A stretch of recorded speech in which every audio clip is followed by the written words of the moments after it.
Papua Nugini, negara yang berada di belahan timur Pulau Papua, memiliki sejarah perkembangan Islam yang boleh disebut masih belia dibandingkan dengan Indonesia.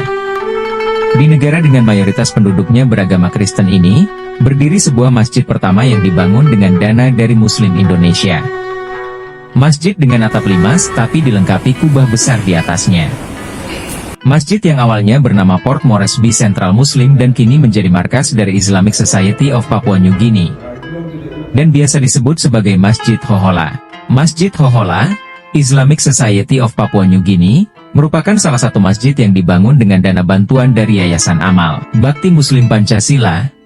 Masjid berlokasi di kawasan Hohola Port Moresby tersebut, menjadi masjid pertama yang dibangun di negara Papua Nugini dan menjadi pusat pengembangan Islam di salah satu negara di kawasan Oseania dan Pasifik tersebut. Berdasarkan catatan Islamic Society of Papua New Guinea Inc., orang pertama yang masuk Islam di tanah Papua Nugini adalah Sadik Sanbach, warga Skotlandia yang kemudian menjadi warga negara Papua Nugini, yang berislam di bulan Oktober 1982. Sedangkan warga asli Papua Nugini yang pertama kali masuk Islam adalah Alexander Bilal Dawia yang bersahadat pada tanggal 18 Februari 1986.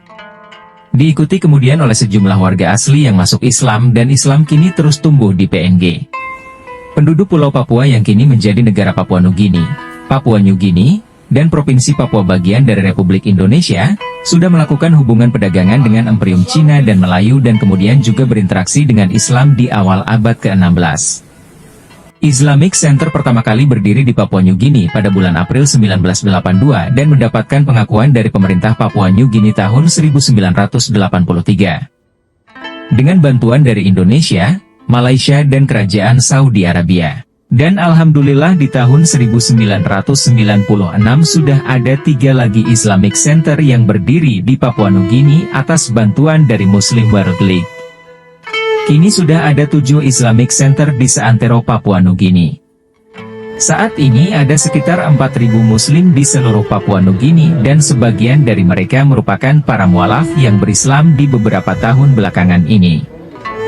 Gerakan dakwah Islam diterus men-syarekan Islam di negeri yang terletak di sisi timur Pulau Papua tersebut. Islam terlihat sangat berkembang di ibu kota negara tersebut, justru di kawasan yang dikenal merupakan kantung kaum beradanya kota Port Moresby di kawasan Baimuru, Daru, Marshall Lagoon, the Musa Valley and in the island of New Britain dan New Ireland. Masjid yang diberi nama Port Moresby Central Muslim, tersebut mempunyai luas bangunan 1.000 meter persegi dengan kapasitas 1.000 orang jamaah. Masjid tersebut juga dilengkapi pula dengan peralatan sound system, karpet tebal dan kipas angin yang dipasang secara permanen serta tempat mengambil 1 air wudhu. Selain untuk sholat, Masjid Port Moresby Central juga digunakan pula untuk kegiatan ibadah lainnya seperti kegiatan mengaji dan pengajian serta pesantren kilat yang diadakan 2 kali dalam 1 tahun. Sejak berdirinya Masjid Port Moresby Central Muslim tersebut, telah terjaring sebanyak 200 orang warga negara Papua Nugini yang masuk agama Islam.